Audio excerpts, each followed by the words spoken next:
Hello, all you skeptics. My name is Great Answer, and I do a podcast called the ROPECAST, and that's what this is. It's about rope bondage, shibari, kimbaku, damsel in distress, whatever kind of rope bondage you like to do. And I also talk a lot about other kinds of kink as well. And this has been going on since 2005 with occasional digressions and lapses. But we're still here, and we are sponsored by a couple of really cool people. For example, we have Lee Allure, who runs a hypnotic service, so we say. She is a erotic hypnosis expert and regular hypnosis expert. She helped improve my memory, that's for sure. And she also, believe it or not, also makes soap, Spiral Eye soap. Somebody actually put in an order and mentioned the ROPECAST when they were doing it, and thank you for that. I appreciate it. It means that people will, she'll continue wanting to sponsor the ROPECAST, and we appreciate her work. I still haven't gotten to use any of her soap, but I have heard rave reviews. And if I'm lucky, we can get, have you heard of Soap on a Rope? Well, we're hoping we can get her to create some things for the RopeCraft event in San Antonio called Rope and Some Soap. And so yeah, this podcast is all about rope bondage and really not a lot of other stuff. So I'm not going to be talking a lot about politics, except to say that we tend to promote the ability of people to express themselves and enjoy their sexuality in whatever way they happen to see fit. And that includes amplifying the voices of marginalized or even persecuted people. So that's the kind of stuff we're going to talk about here on the podcast. And not that he has, one of the reasons why we maintain this kind of, I guess it would be fair to say, liberal attitude, is simply because we have modeled ourselves after another fine ropester named Twisted Monk. He is our second sponsor, and he has been sponsoring, well, frankly, he's been supporting the ROPECAST since the beginning, 2005. He supported our Blood for Rope campaign. He supported our Glow Romo, which was trying to tie 50,000 feet of foot rope communally in 1 month. Almost made it too, not quite, but almost. And one of the things you'll see a lot of times is that he will donate a portion of his profits to various good causes. Things like the Puerto Rican hurricane relief and things like that. So we like to follow along with his thing. That's actually part of why at all of my unconferences, like the GRUs, we have a portion set aside both for some upcoming educator who might need some financial help or some kind of a charitable cause like the Leather Heart Foundation or things like that. So twistedmonk.com is his website, and he sells, obviously, bondage rope, along with a bunch of other things, including some hard-to-find books that I would highly recommend. So if you get a chance, definitely would recommend that. Thank you, Monk, for sponsoring this podcast. And I have some Patreons. Now, Patreon went through some weird kerfluffle where they were going to change their fee structure and things like that. And then they decided, nope, that would be a bad idea, and we all agree with that, and so they are not going to change their fee structure. So you can still support this podcast by going to patreon.com/Great Answer. And if by some chance you really don't want to go through Patreon or something like that, you want to make a one-time donation, you can go to squareup.com/store/Great Answer, and there's a one-time donation button there that you can do whatever you like. So that's how you can support this podcast. But hey, in order to want to support it, you have to actually get something out of it, don't you? Well, that's a good question. What are we going to do with the podcast today? I don't have a guest. Oh no, how will I ever find anything to talk about? Well, luckily, I have the rope community, which occasionally has one or two disagreements about things. So I can usually talk about them. So I'm going to start with a positive note. And it's a positive note that came out of a negative note. Some people may have heard about during Ramble Grew last year, well, this year. I wish the year was over. During Ramble Grew, there was an incident that included some missteps that were made because of racial insensitivity, among other things.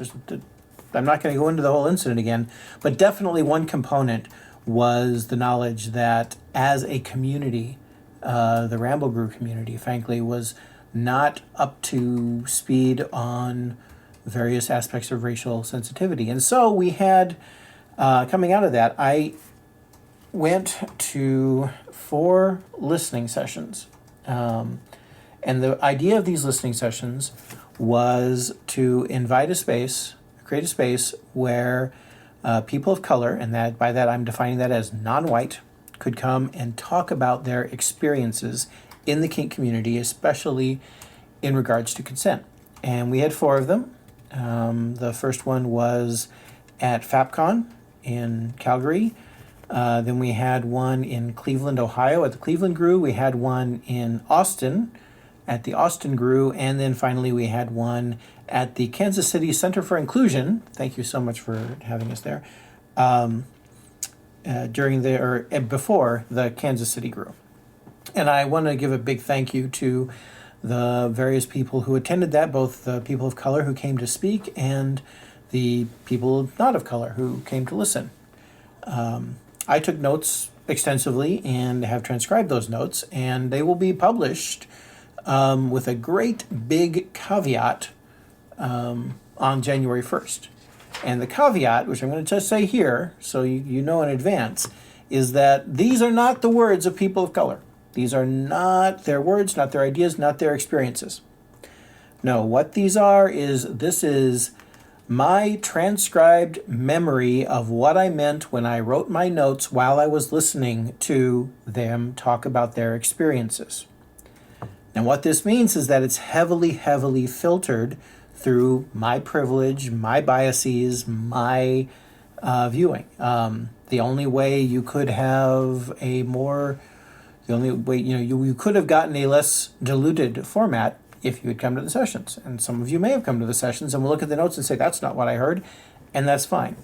Which is the other part of the caveat, is that, and I have to thank Loch Nessia for helping me figure this out, along with Whiskey Tango Foxy, exactly how to put this, which is that the experiences of people of color are different throughout the scene in different times and different things. And that means that if people have different experiences, it doesn't mean one person is wrong and one person is right. It means that they've had different experiences and they are valid. And I say that because some of the things that are in these notes at these sessions were expressed differently. And that's totally good, totally cool too. Now, I can tell you right now, I'm terrified about publishing this report. It's being published under Consent Rocks. It'll be freely available. And I'm just waiting for the backlash and stuff like that. But even though it was an uncomfortable thing both to sit there and listen to some stories that were really, really, there's been some bad things happening out there, folks.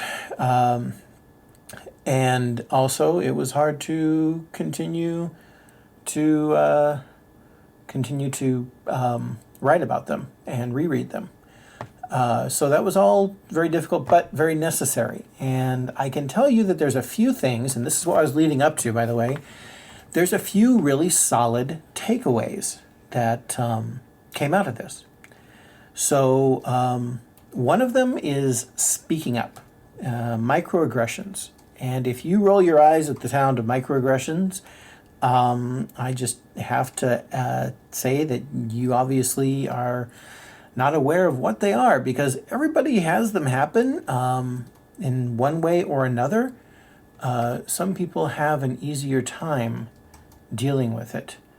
And some people have to deal with it so much that either it can cause them to suddenly react violently, not violently as in, react strongly, or they can perhaps become numb to it until someone points it out and they're like, wow, that's a horrible thing to become numb to. So if you see a microaggression, step up. Call each other on it. I'm speaking as a white person to other white people here. Don't just let it fly. And not speaking up as a, hey, maybe you shouldn't say that, it might bother them. Speak up as saying, hey, I'd rather you didn't talk like that. That bothers me. That is noticed. Another thing, very solid takeaway that came away from here is that, and this goes especially to leaders, but really it goes to anybody involved in a kink community. If you're at an event or at a place and you see someone who is a person of color who is perhaps new there, or who has not been around, or who looks uncomfortable, looks like they're kind of shy, go up and introduce yourself. Say hi. Introduce, and once you've struck up a conversation with them, say hi and go on and introduce them to your friends. Take them around, make them feel welcome. Approach them. And that was something that was a common thread throughout the entire idea. Throughout all of the different listening sessions was the fact that being introduced and included in things and not just left to have to do it themselves. And it's interesting because that this ties into another aspect, and this is probably one of the biggest things that I learned about throughout these sessions, was that there is a level of comfort that in especially predominantly white spaces we feel that is not the same as it is for people of color. For example, even at an event like Ramble Grew, which, while it did have that innocent incident, also had other people of color who were saying that they were happy that there was more people of color at that event than they'd had at other ones, that this was a place where they felt more comfortable. And I'm not saying that as a defense, I'm saying that as something that was said at the closing circle, period. And yet, there's also the knowledge that event is way out in the woods. And there's still many, many more white people than there were people of color. And by that token, if you look historically, situations that have gone wrong where there have been that kind of a disparity of ratio of races have not gone well. And so somebody has to say to themselves, if things go really bad here, how am I going to get away? How am I going to escape? Do I have the ability to leave? And this goes beyond race. This goes into things like, let's say you are going to an event for the first time with a partner, and it's a hotel event. If you are their ride, and again, this time I'm speaking kind of as a white top, or if you are their ride, or you are the person who has control of their hotel room, do they have the ability to say no to you safely? Do they really? This extension of power, we like to think, hey, we negotiated this, they have a safe word, if they say a safe word, it's fine. But is it actually fine? Now, I can tell you how I would recommend we figure out if it's okay or not, if we are putting someone under the pressure, under undue pressure. And I call it the rock test. Now, this is not the one that you may have read about where somebody says, if you're having a business meeting with people, treat them like you would treat the rock, because I don't like that idea. I think you should just be able to treat people like they're people, regardless of whether they are the rock, Dwayne Johnson, or not. But I do think this is a better way to think of it.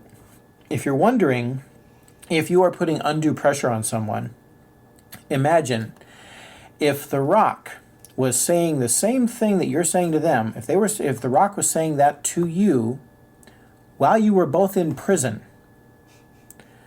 would you feel like you had the right to say no? And if the answer is, well, I'm not sure if I could say no, then you are putting undue pressure, and let's see what you can do. Now, you can't necessarily just fix it and say, oh, hey, I'm not putting any pressure on you. Especially don't do it like, look, I know that I have control of the car, and I know that I have control of the hotel room, and I know that I know everybody at this convention and you don't know anybody, but I don't want you to feel any pressure. Because if you put it like that, you've just sort of highlighted. It's kind of like a negative threat there. Instead, what you can say is, hey, I realize there's kind of a power differential here. Can you think of any way that I can make you more comfortable, or that we can sort of level that? I can tell you one way that I'm working on it right now, and I haven't yet figured it out. So if you have suggestions, I'd love to hear it.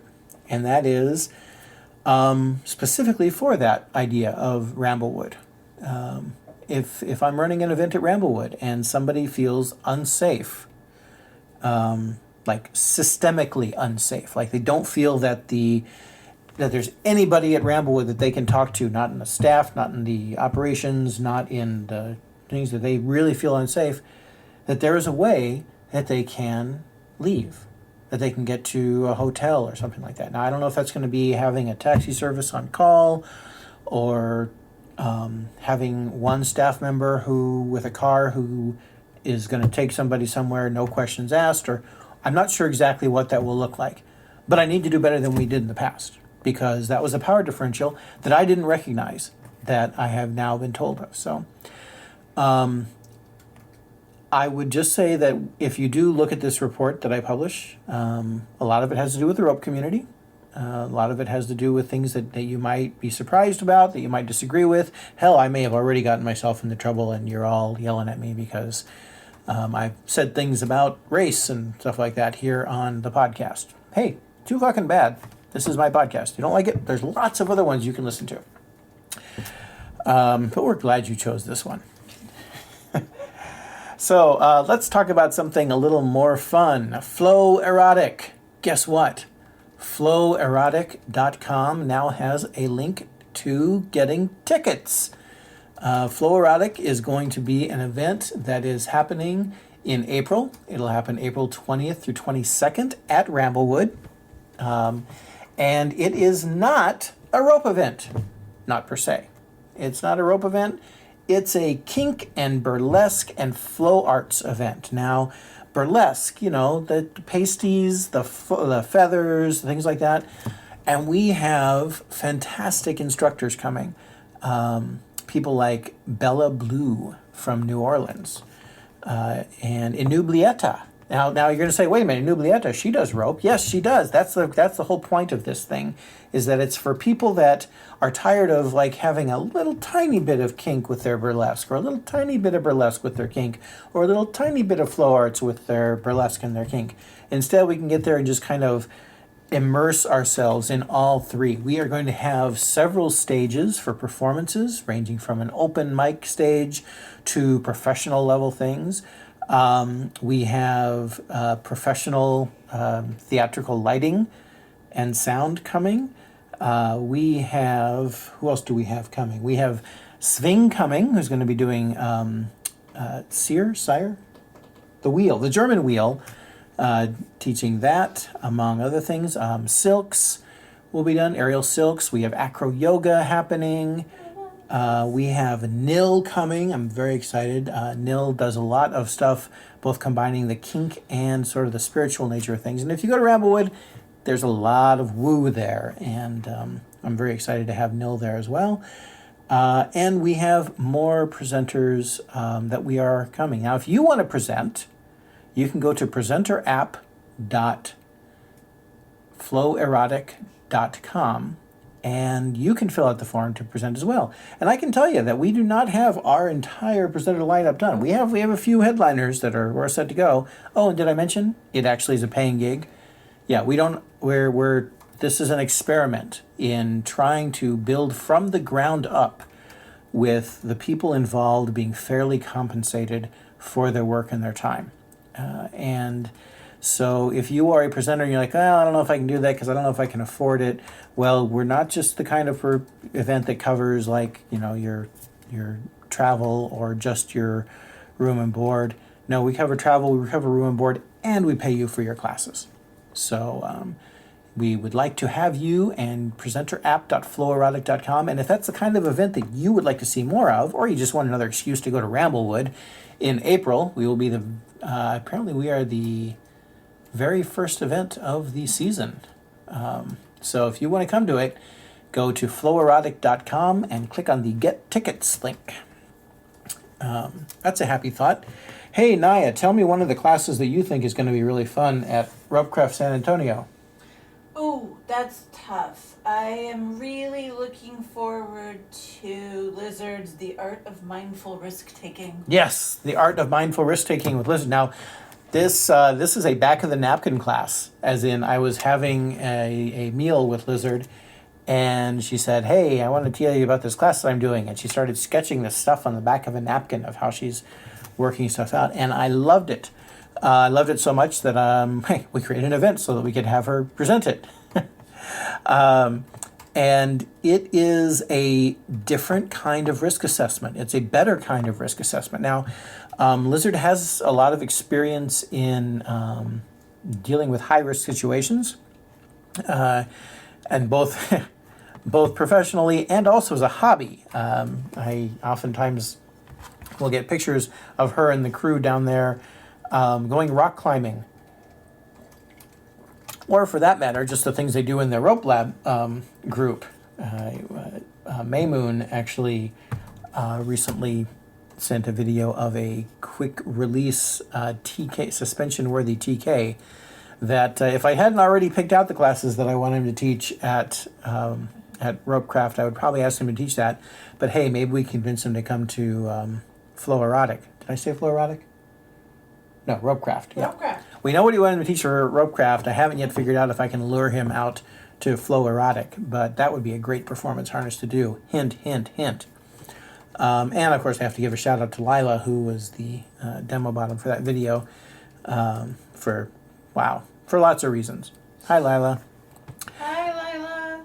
Okay, so we're doing the Ropecraft San Antonio, but I do have to let you know, if you're listening to this podcast or watching this Periscope, only 2 people are watching the Periscope now, but that's fine. If you are watching, then the tickets go into regular pricing on January 1st.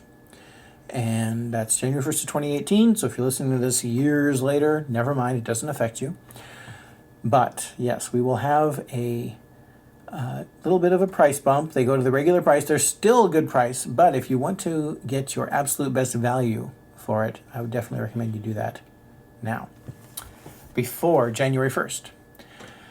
So, the other thing I'm going to do, I had said, I should probably check, but I had asked people on Twitter if they had questions or things they wanted me to talk about here on the ROPECAST, that I would talk about them. And I only got one person who actually sent me a question. Everybody else just kind of retweeted it, which is kind of funny. But it was still a fun one because I got the big smile when I saw that it came from Elonote, who is, among other things, the organizer of several of the Rochester Grooves and one of the co-organizers of Ramble Groove, and a partner of mine in the past, and we've done a lot of fun stuff together, both in terms of rope and play and in terms of creating events. So, she asked, have you ever stopped tying for an extended period? If so, what helped you come back to it, and where did you start?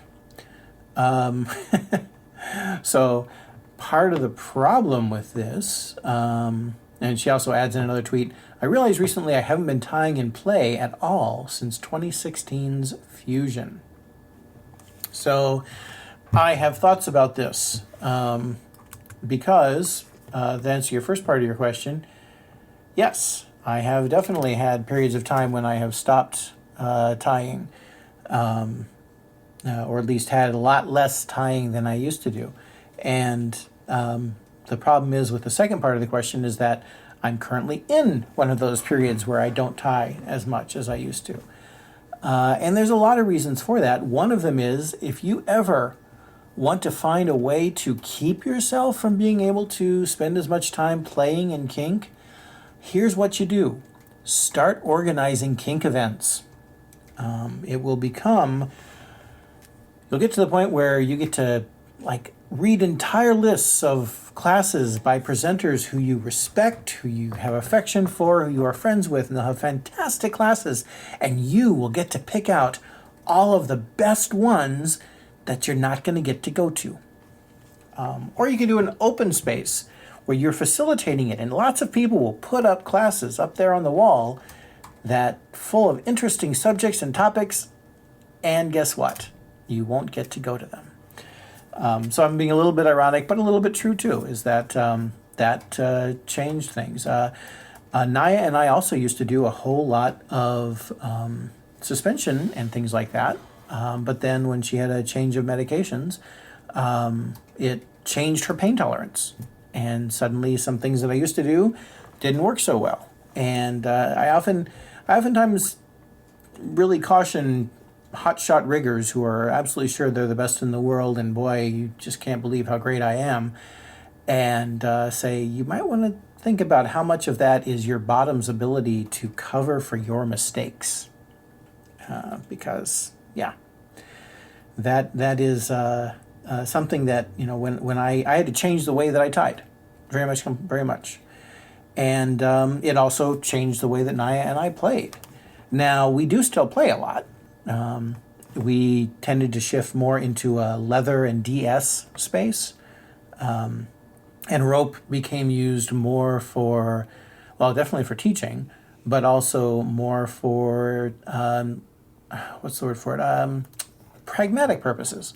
You know, I'm going to tie your hands behind your back so that way I can give you a forceful face fucking. I'm going to put you into this dynamic karate while you're blacking my boots so that I can reach down and give you a full body wedgie anytime I want.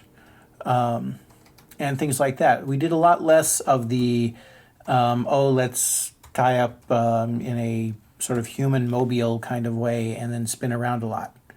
And it's not because we don't like that kind of thing. We enjoy watching it. We send each other rope porn a lot and things like that. But in terms of our actual play, well, two things happen. One is we have to change it just based on what we're able to do, and also we have to change it based on what our energy level is. You know, you get to the end of the day and it's like, I'm kind of tired. I don't know if I can handle doing a left ankle, right nostril suspension tonight. And let me tell you, it's especially even harder for her because she would love to just sit up there and do it, but she knows that she obeys Molina Williams' prime directive, which is that you protect the owner's property from everything, including the owner.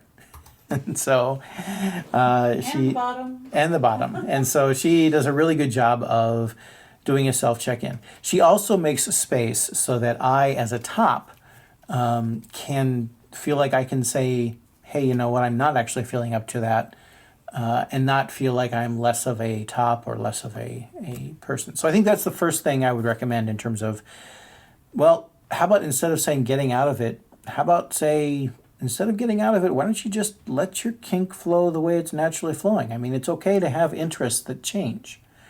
It's okay to have focuses that change. You know, it's kind of funny. Sometimes we'll sit there and be like, wow, it's been forever since we played. And then I'll think about it. I'm like, okay, we just had a evening where while I was watching the movie, I did cigar play with over your entire body and in your mouth, and then ended with, fucking you against the couch. You know, which in any vanilla handbook would be, hey, you want to spice up your life? Try having sex on the couch. And yet, you know, it doesn't even register. Or we play a lot with breath play. And so, you know, we may be having quote unquote vanilla sex. How did you put it? In the dark, naked at night? In the dark, naked at night. In the dark, naked at night. And, the fact is that we're also including punching and choking and things like that. And, things that, again, they are kinky, but our level of kink is changed. Not a level of kink. That sounds terribly hierarchical. I don't mean that. The kind of kink that we're interested in changes. And so how do we get into recognizing that what we're doing is kinky and it's okay? So that's one thing. The other thing I would say is that you get back to fundamentals. Now, this goes back to something that I believe strongly, and you will never find me giving a beginning rope class. Or frankly, I ask my presenters that teach at my classes not to call things beginning anything, because they are not beginners, they are fundamentals. There are building blocks. And I don't care how many trips to Japan you've made to learn from the masters and how many books you've written. You still tie single column ties. You still coil your rope. You still care for your rope. You're doing the fundamentals. And if you think that you don't have to worry about them anymore, that's when you're dangerous, because you are no longer paying attention. So getting back to the fundamentals is another way that I think does it, because I do know that Naya and I do enjoy when I tie her hands behind her back. Or one thing that we've really enjoyed is Ichinawa, or I guess since we're having Okinawa teach it, we should call it what he calls it, Ipponawa, or connective rope. It's when you take one rope and you're not so much tying it as you are using it as a power enhancer, force multiplier, a way of connecting and a way of establishing things. And it looks nothing like a TK, and it looks nothing like any particular harness, but it's there. Also, you can try new directions. The fact is that Naya and I do rope on, I'd say at least once or twice a month, where she's doing the tying, and she's tying up my cock and balls, because she discovered she has a great love of tying up my cock and balls. And believe it or not, given the choice between, I'm really tired, should I try really hard to tie a new harness on Naya, or can I lay back and have her tie up my cock and balls and give me a blowjob and all that fun stuff? Let me think. Fact is, admittedly, sometimes I would want to do one or the other, but especially if you're tired, or you've had a long day, or this is the kind of thing that you haven't done in a while, that's another way to do it, is find a new way to enjoy the thing that you love. So we still have rope, we still do rope, but we do it differently than what we did. Which I think brings me to the final idea, which is the idea of appreciate the past without trying to recreate it. Like, I used to be really into Western style bondage, and I can remember that Ian Rath's images were fucking amazing. I couldn't get enough of them. And he did the highly symmetrical, color-coded, nylon, shiny, sort of damsel in distress, high-tech John Willie kind of shoots that were really popular back then. And now they're kind of a niche. And I can still appreciate them without having to tie them. And even when I was in the height of my Japanese phase, when I was tying everything in a Japanese style and going to lots of intensives and things like that, I still appreciated those. And now, when I'm not tying Japanese style very much, I can appreciate the Japanese stuff. I just recently found, I didn't even realize I owned it still, the book of Kanoko's that he has the red rope model tied, and love that stuff. Absolutely. Do I have a desire to tie it? No, not much. Not really. What I have a desire to do is still appreciate it and enjoy it. And I guess that's kind of the final thing that I would say, Ella, in terms of how to get started back, which is just kind of be open to it. If you're not trying to force it, and I can tell you, we will set rope dates for our future selves and say, okay, we're going to do rope. And then the future self, when the future gets here, we're like, wow, I just had a shitty day. I really don't want to do rope right now. I don't want to do anything. And so don't force it, but be open to it. Be open to it happening. And if you are lucky enough to live in an area that has an ongoing rope group, and yes, I'm looking at you, Rope Lab people, so envious, just going and hanging out with them can do it too. Because that's a way, it's kind of like, I think Mistress Matisse once said, if you want to catch fish, you got to go to where the pond is, go to where the water is. So if you're having trouble getting yourself started, go to places where people are doing rope. Not because you're like, I have to do the stuff, but just to see if it, resonates with you. And if that's the kind of thing that comes in.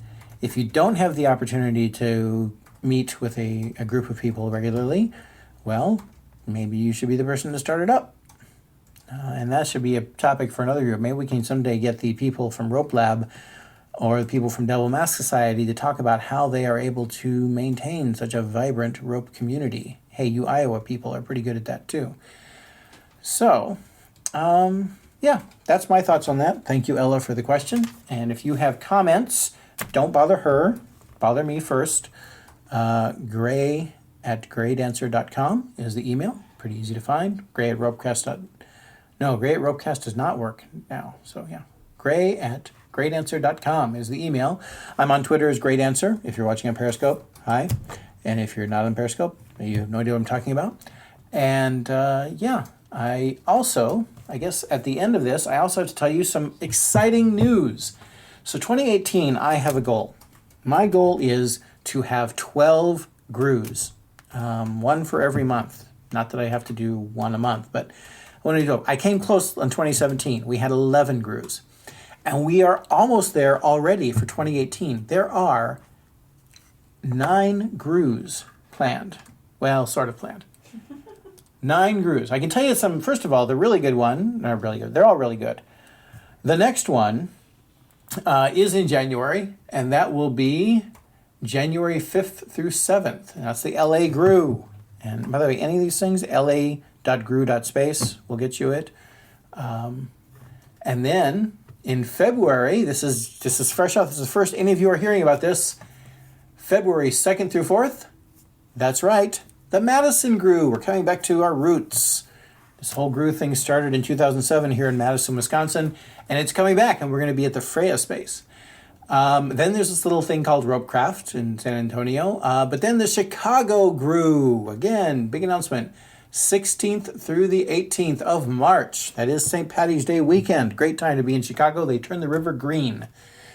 In April, the 13th through the 15th is the Pit Groo. And right after that, you can go right from Pittsburgh down to Flow Erotic. Okay, and then in May, there's no grooves. No grooves yet in May. And frankly, you could pick any of the weekends. You could pick the 5th, the weekend of the 5th, the 12th, the 19th, and do a groo. You can't have the 26th. That's a Memorial Day weekend, and there's another little event happening in Chicago called RopeCraft. So you can't do it then. But in June, finally, the dream, we are setting up the Montreal Groo, the 15th through the 17th of June. So excited. Naya's a little bit excited about that. So am I. I've wanted to visit Montreal for all my life, really. July, no grooves. If you want a groo and you have opening times in July, now's the time to reserve your spot. In August, though, we will be doing the San Diego Groo again. Me and Peter Hyde are working together to make that happen. And that'll be in August, the 24th through the 26th. In September, no grooves. No grooves. Nope. September is another open month. So, hey, Toronto, just staying. In October, we will possibly be having the Kansas City Groo again for the second time. And in November, we will definitely be having the Austin Groo, the 2nd through the 4th, and the Columbus Groo, the 16th through the 18th. That's in November. And in December of 2018, we have no grooves yet. But there could be. Now, if you were keeping count, that is 8 planned or potential grooves. Now, what I didn't have in there, because I'm not 100% positive it's going to happen again, but I'm hoping it will, is the Ramble Groo, which is in September. So September could have a groo if we do Ramble Groo again. But that's not definite yet. I cannot speak for the operations team and things like that. So I'll keep you posted on that. But I am looking forward to it. You can always find out more about grooves at groo.space. No com, just no net, just groo.space. Lists a whole bunch of them, tells you what they're like. And meanwhile, I'm hoping I will have some stuff from the LA Grew for the next podcast.